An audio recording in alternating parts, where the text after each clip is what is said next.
Hello everyone, this is Cody Lee of BlackCatBooks.org, author of I, the Dragon, Cruel and Beautiful Rabbit Hole, and King Dio.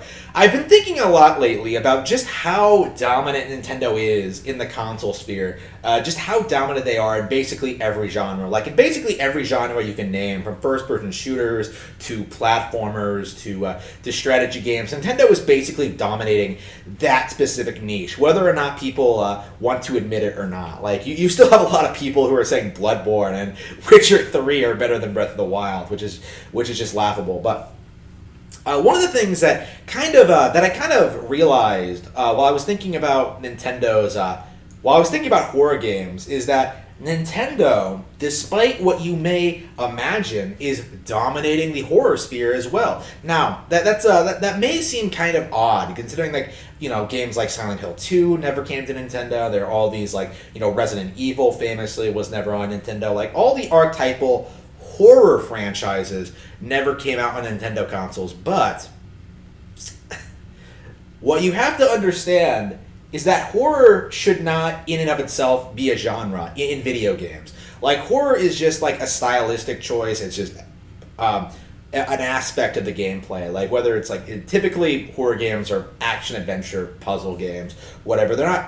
Horror isn't really a genre. When we look at it that way, when we look at, horror elements in games, when we think about the franchises and the series that really destroyed people emotionally, you're going to find those aspects in Nintendo games. Nintendo dominates horror games with titles like Majora's Mask and Earthbound, games that sort of radically depict insane situations and really just let the player feel the emotions the characters are going through, the fear, the trepidation, the hesitation, just the trauma, just all these blends of emotions just incorporated beautifully into the game design, into the world, into the setting.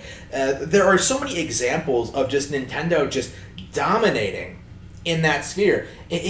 Playing Resident Evil for the first time, playing all these horror games, it really makes me realize that wow, these supposed horror classics, these supposed greats, can't compete with what Nintendo was doing with these kids games. They can't compete with what Nintendo was doing with titles like Majora's Mask, titles like Twilight Princess, titles like this, right?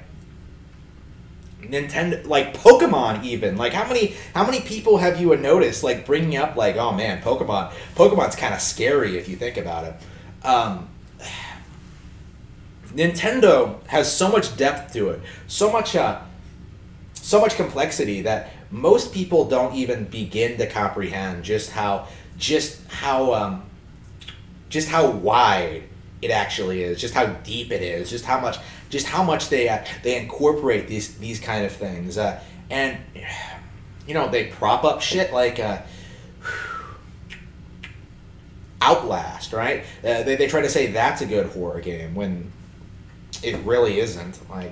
What does Outlast do particularly well? Nothing, essentially. It's just Five Nights at Freddy's. What does Five Nights at Freddy's do? There's no.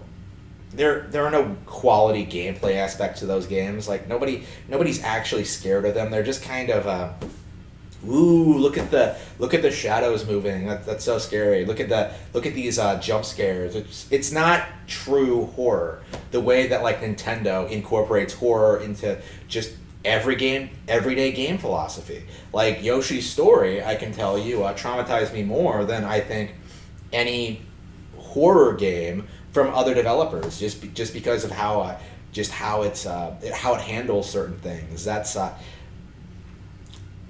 way more impactful than what more less talented developers have been putting out in recent years.